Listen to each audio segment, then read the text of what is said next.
اور نبی اکرم صلی اللہ علیہ وسلم کے داماد بھی ہیں، جیسا کہ حضرت عثمان رضی اللہ تعالیٰ عنہ وہ بھی داماد تھے، بلکہ وہ ڈبل داماد، 2 بیٹیاں یکے بعد دیگرے ان کے عقد میں آئی ہیں۔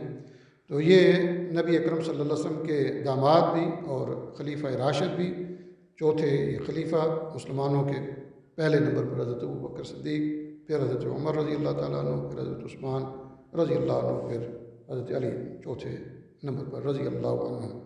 یہ اس حدیث کے راوی ہیں، نبی کریم صلی اللہ علیہ وسلم سے یہ حدیث کو بیان کرتے ہیں، کہتے ہیں کہ اذا عطس احدکم فلیقل، جب تم میں سے کسی ایک کو، یعنی مسلمان کو، یہ مسلمان کے لیے ہے، احدکم تم میں سے کسی ایک کو یعنی مسلمان کو چھینک آئے، سنیز اس کو آئے، فلیقل اس کو چاہیے کہ وہ کہے الحمدللہ۔ یہ نبی رسول اللہ علیہ وسلم کی تعلیم ہے۔ اب دیکھیں کہ بظاہر تو یہ چھوٹا سا کلمہ ہے، یعنی الحمدللہ، اس کی فضیلت بھی بہت ہے، اور جب یہ بندہ یہ کہے تو نبی صلی اللہ علیہ وسلم نے کہا کیا ہے، کیا کرو، یعنی اگلا جو سٹیپ ہے وہ قابل غور ہے، وہ کیا ہے کہ وَلْيَقُلْ لَهُ أَخُوهُ، اس کا بھائی اس کو چاہیے کہ وہ کہے، اس کو جواب دے، تو یہ خیر خواہی ہے۔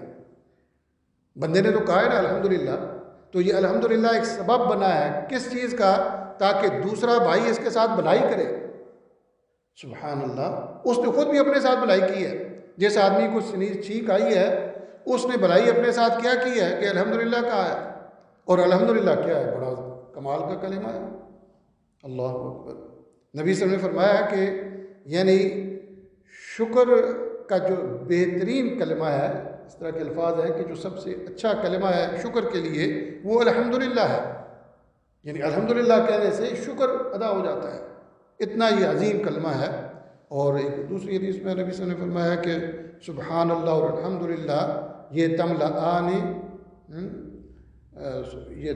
و تملأ ما بین السماء والارض، یہ آسمان اور زمین کے درمیان جو خالی جگہ ہے اس کو اجر اور ثواب کے ساتھ بھر دیتے ہیں یہ کلمہ، اور یہ میزان میں بہت بھاری یہ کلمہ ہے الحمدللہ۔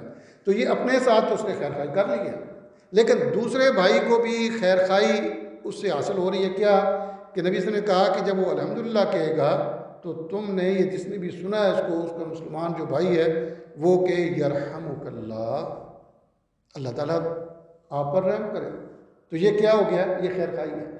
اس نے اپنے لیے پہلے بہتری کی، اس کے بھی یعنی کئی بار ذکر کیا ہے کہ جب سنیز آتی ہے تو ڈاکٹر آج کل کہتے ہیں کہ یہ اس کے صحت مند ہونے کی دلیل ہے۔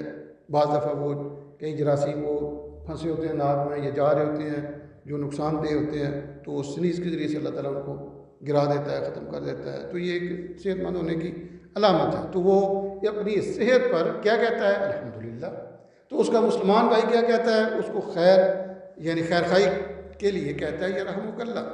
جب اس نے آپ کے ساتھ خیر خواہی کی ہے تو پھر آپ کا بھی فرض ہے کہ آپ بھی اس کے ساتھ خیر خواہی کریں۔ اللہ اکبر۔ اور دیکھیں نبی صلی اللہ علیہ وسلم کی کتنی تعلیم کمپلیٹ ہے، کامل ہے، کہ نبی صلی اللہ علیہ وسلم نے کہا کہ اگر آپ کے لیے کوئی دعا کر رہا ہے تو آپ ہی ویسے نہیں ہے کہ آپ کہیں کہ چلو اس نے دعا کر دی تو میں بس ٹھیک ہوں، ویسے نہیں۔ نبی صلی اللہ علیہ وسلم نے کہا فَإِذَا قَالَ يَرْحَمُكَ اللَّهُ، جب وہ آپ کے لیے یہ رحمت کی دعا کرے تو فَلْيَقُلْ لَهُ، تو وہ جو چھینک مارنے والا شخص ہے نا اس کو چاہیے کہ وہ یہ ڈبل دعا دے۔ اس نے تو ایک دعا دی ہے نا، دیکھو خیر خواہی یہ ہوتی ہے، خیر خواہی یہ ہے کہ خیر خواہی ایک آدمی نے آپ کو کوئی ایک چیز دی ہے، خیر خواہی یہ ہے کہ آپ اس کو ڈبل واپس کریں، یہ خیر خواہی ہے، یا کم از کم اس کو ایک واپس کر دیں۔ تو نبی نے کہا کہ فَلْيَقُلْ لَهُ يَهْدِيكُمُ اللَّهُ، اللہ آپ کو ہدایت دے۔ تو ہدایت بہت بڑی نعمت ہے، جس آدمی کو ہدایت نصیب ہو جائے اس کو اور کیا چاہیے، وَيُصْلِحُ بَالَكُمْ، اور اللہ تعالیٰ تمہارے معاملات کو درست کر دے۔ کتنی زبردست دعا ہے بھائی، یعنی وہ کس بنیاد پر ملی ہے، ایک چھینک مارنے پر۔ ایک چھینک مارنے کے ساتھ کتنا خیر خواہی کا جذبہ ہے، یا کتنی خیر ایک دوسرے کو پہنچائی جا رہی ہے، انسان تھوڑا سا غور کرے تو یعنی اس کو فوراً سمجھ آ جاتی ہے کہ یہ اللہ کا دین ہے اور یہ حق ہے۔ اللہ اکبر۔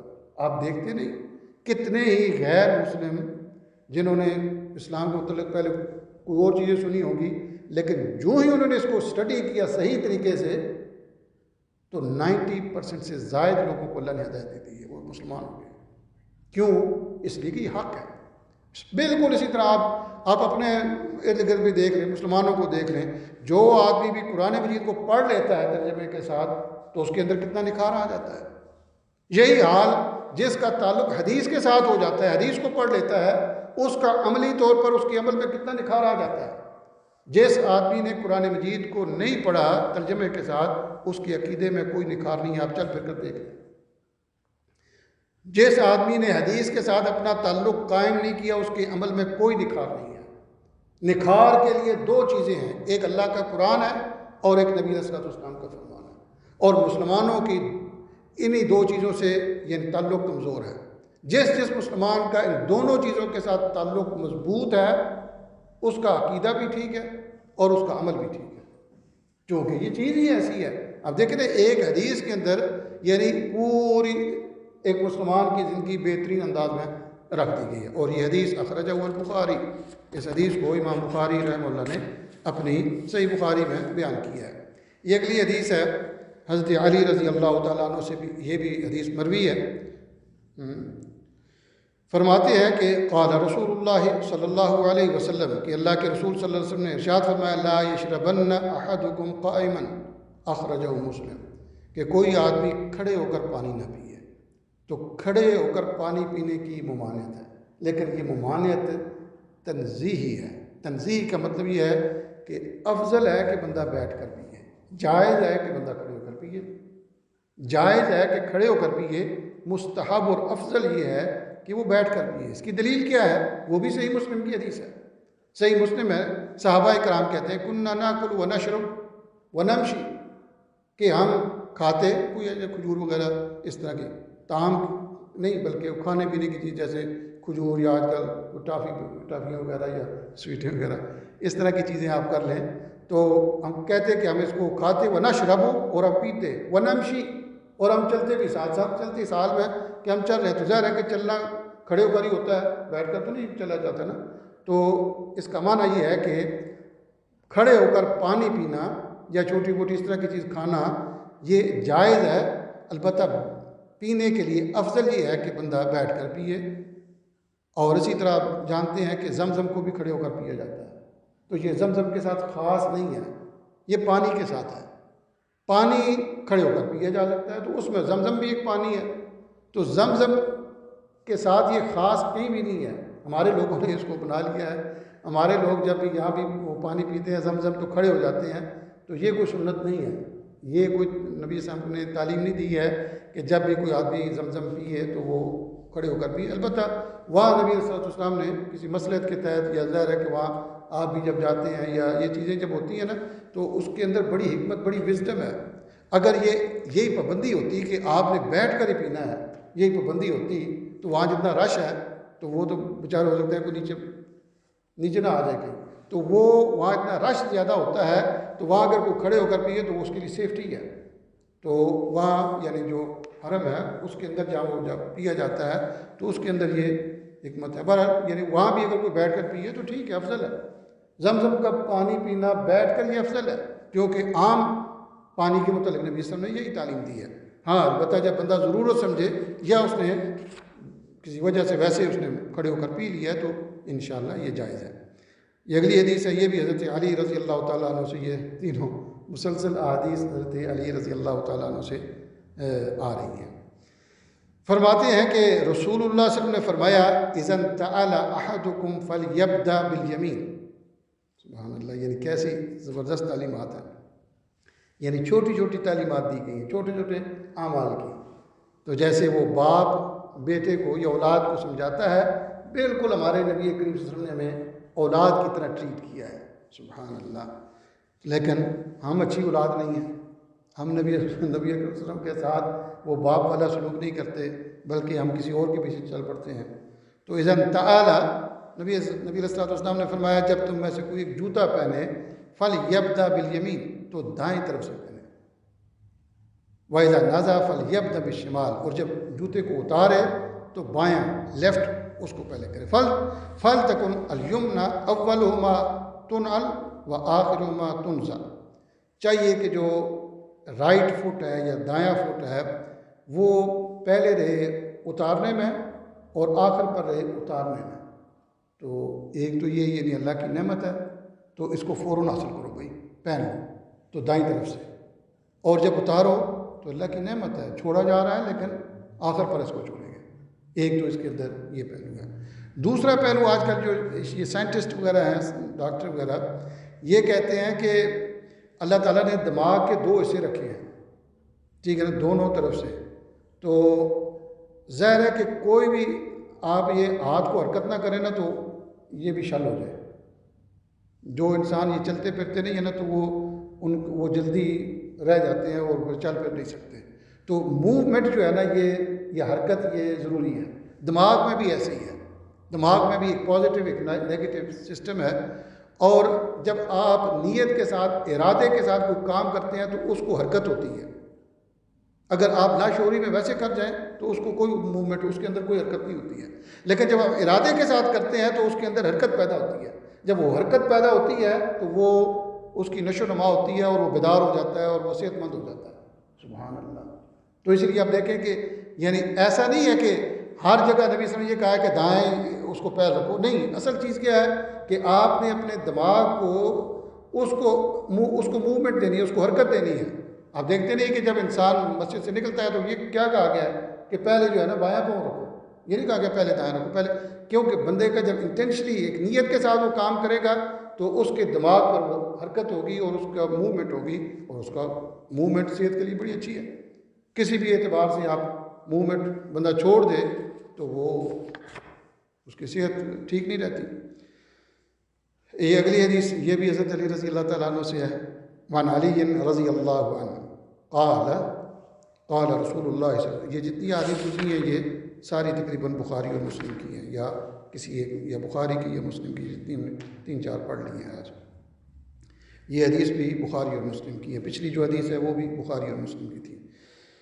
فرماتے ہیں کہ رسول اللہ صلی اللہ علیہ وسلم نے ارشاد فرمایا لا یمشی احدکم فی نعل واحدۃ، کہ ایک جوتے میں کوئی نہ چلے، یعنی ایک جوتا اتار کر ایک جوتا پہن کر یہ کوئی نہ چلے۔ سبحان اللہ۔ وَلْيُنْعِلْهُمَا جَمِيعًا، یا تو دونوں پہن لے، او لِيَخْلَهُمَا جَمِيعًا، یا دونوں کو اتار دے۔ تو کیوں؟ اب دیکھیں نا، یہ بھی ایک تعلیم ہے، تربیت ہے، کہ جوتا بعض دفعہ اگر ایک پہنا ہو اور ایک نہ پہنا ہو تو بندہ لنگڑا لگتا ہے، کتنی خیر خائی ہے، اور لنگڑا پن کسی کو پسند تو نہیں ہے نا۔ تو کتنی نبی نے خیر خائی کی ہے کہ کوئی میرا جو امتی ہے وہ لنگڑا نہ لگے۔ سبحان اللہ، یعنی کتنی خیر خائی نبی نے کی ہے کہ کوئی آدمی، ایک تو یہ ہے کہ وہ یعنی چلے گا تو وہ لنگڑا چلے گا، اور ایسا بھی ہے کہ وہ گر سکتا ہے۔ جب انسان وہ بیلنس کے ساتھ نہ چل رہا ہو تو گرنے کے چانسز ہوتے ہیں، جب گرے گا تو اس کو نقصان پہنچے گا، یہ خیر خائی ہے۔ تو آپ پورے دین کو اگر آپ مطالعہ کریں، اسٹڈی کریں، سارے دن جتنی جو بھی چیزیں، آپ وضو کو لے لیں، نماز کو لے لیں، صدقات و خیرات، زکوٰۃ، رمضان، حج، عمرہ، جو بھی لے لیں، 2 ہی چیزیں ہیں، یا اخلاص ہے اور خیر خائی ہے، اخلاص ہے اور خیر خائی ہے۔ تو یہ حدیث بھی یعنی کتنی زبردست یہ تعلیم ہے۔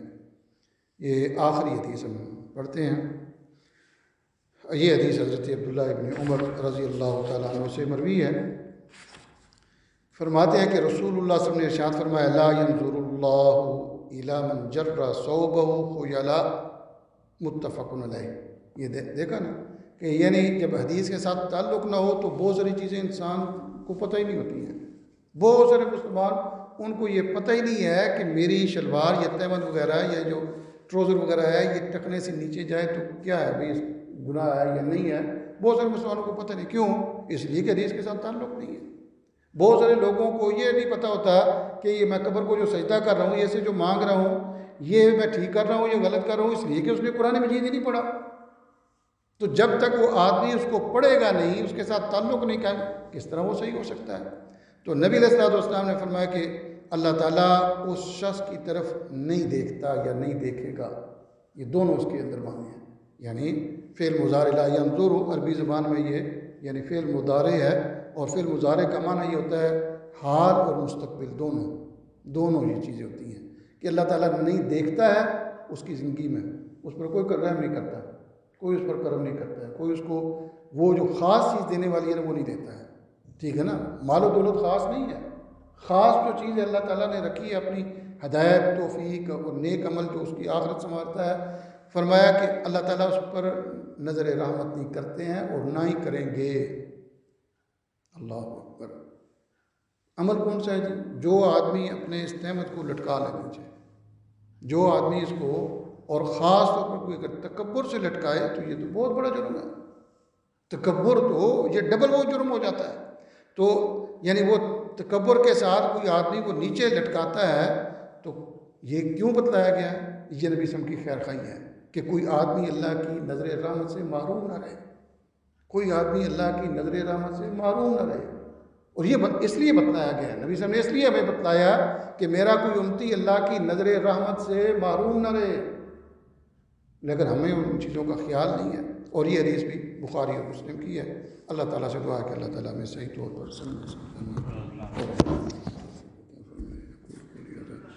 استغفر اللہ لی ولکم ولسائر